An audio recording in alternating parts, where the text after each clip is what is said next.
மாண்புமிகு முதலமைச்சர் அவர்கள் தொலைபேசி மூலமாக என்னை அழைத்திருந்தார்கள். குறிப்பாக நம்முடைய முன்னாள் முதலமைச்சர் மாண்புமிகு கலைஞர் கருணாநிதி ஐயாவுடைய 100 ஆண்டு கால சாதனையாக 100 ரூபி காயின், 100 ரூபாய் காயினை ரிலீஸ் பண்ணணும் அப்படிங்கிறது மாநில அரசு மத்திய அரசுக்கு அனுமதி கேட்டிருந்தாங்க. மத்திய அரசு அனுமதி கொடுத்திருந்தாங்க.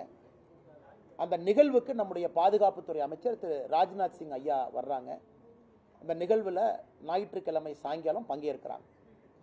ஸோ முதலமைச்சர் அவர்கள் தொலைபேசி மூலமாக அழைத்திருந்தார்கள். இந்த விழாவிற்கு வர வேண்டும் என்று அன்போடு அழைத்திருந்தார்கள். இன்றைக்கி நம்முடைய அலுவலகத்திற்கும் திமுகவினுடைய அலுவலக செயலாளர் அண்ணன் பூச்சி முருகன் அவங்க அனுப்பிச்சிருந்தாங்க பத்திரிகையோடு. ஆனால் எங்களை பொறுத்தவரை இதையெல்லாம் எங்களுக்கு நாங்கள் அரசியலாக பார்க்க போவது கிடையாது. காரணம், கலைஞர் கருணாநிதி ஐயாவுக்கு கிடைக்கக்கூடிய மரியாதை கிடைக்க வேண்டும்.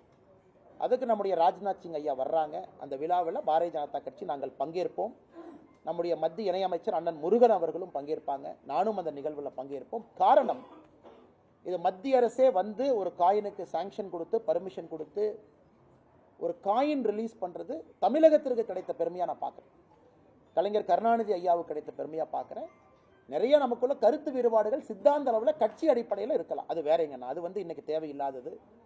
ஆனால் 5 முறை முதலமைச்சராக இருந்திருக்கின்றார்கள். தமிழகத்தினுடைய வளர்ச்சிக்கு பல காலகட்டத்தில் வேலை செஞ்சிருக்கிறாங்க, உழைத்திருக்கிறாங்க. அதனால் பாரதிய ஜனதா கட்சி இந்த நிகழ்வில் பங்கேற்கும். வர ஞாயிற்றுக்கிழமை அன்னைக்கு சாயந்தரம். அது வந்து மக்களுக்கு நாங்கள் விட்டுறோம். டெலிகம்யூனிகேஷன், குறிப்பாக கரன்சி எல்லாம் மத்திய அரசு கட்டுப்பாடில் இருக்குது. அதுக்குள்ள நான் போக விரும்பலைங்கன்னா, இன்னைக்கு அரசியல் மரியாதை நாங்கள் கடைபிடிக்கணும், அது ரொம்ப முக்கியம். ஏன்னா முதலமைச்சர் அவர்கள் தொலைபேசியில் அழைத்த பிறகு, அது வர வேண்டும் என்று சொன்ன பிறகு, அழைப்புதல் கொடுத்த பிறகு, அதுவும் ராஜ்நாத் சிங் ஐயா வருவதற்கு முன்பு அவங்களும் பல இடத்துல பேசிட்டு தான் வந்திருக்கிறாங்க. கலைஞர் கருணாநிதி ஐயாவுக்கு கொடுக்க வேண்டிய மரியாதை அது. அதனால் எப்படி ராஜ்நாத் சிங் ஐயா பெருமையோடு பெருந்தன்மையோடு வர்றாங்களோ, அதே போல திமுகவும் மத்திய அரசிடம் அந்த பெருந்தன்மையை காட்டும் என்று நான் நம்புகின்றேன். சண்டை போடுற இடத்துல சண்டை போடுங்க, சண்டை போடாத இடத்துல சண்டை போடாதீங்க. ஒரு பிஎம் ஸ்ரீ ஸ்கூலை திறக்கணுமா, அதனால ஏழை மாணவர் நல்லதா, தயவு செஞ்சு திறங்க. என்னெல்லாம் மத்திய அரசு கொடுக்குறாங்க தமிழகத்துக்கு நல்லதோ அதை தடுக்காதீங்க. அந்த பெருந்தன்மையை திமுக காட்டுவாங்கன்னு நாங்கள் நம்புகிறோம்.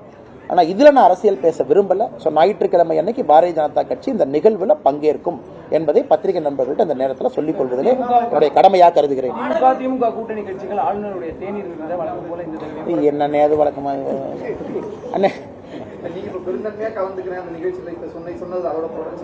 அண்ணே ஆளுநரை பொறுத்தவரை எனக்கு இன்னைக்கு நீங்க கேட்டீங்கன்னா, திமுகவினுடைய கூட்டணி கட்சிகள் செய்யக்கூடியது எனக்கு அது பிடிக்கலைங்கன்னா, அவங்களுடைய தனிப்பட்ட விருப்பம் அவங்க பண்றாங்க. ஆளுநர் தேநீர் விருந்து என்பது தமிழக மக்களுக்கு கொடுப்பது. மக்கள் சார்பா 8.5 கோடி மக்களும் ராஜ்பவனுக்கு போக முடியாதுங்கிறதுக்காக எம்எல்ஏ எம்பியை கூப்பிடுறாங்க.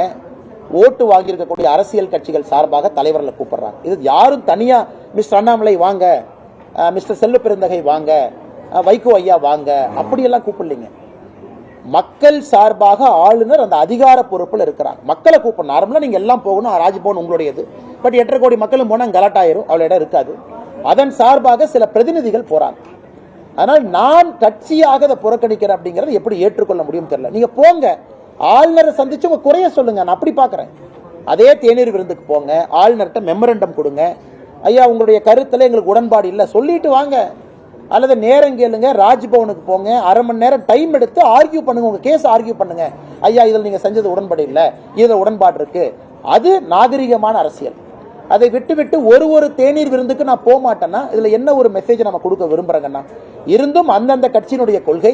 ஆனால் பாரதிய ஜனதா கட்சி சார்பாக எங்களுடைய தலைவர்கள் நாளை நடக்க இருக்கக்கூடிய தேநீர் விருந்துல பங்கேற்பாங்க, எம்எல்ஏக்கள் பங்கேற்பாங்க, மக்கள் பிரதிநிதிகள் பங்கேற்பாங்க, அழைப்புதல் கிடைத்திருக்கக்கூடியவர்கள் பங்கேற்பாங்க.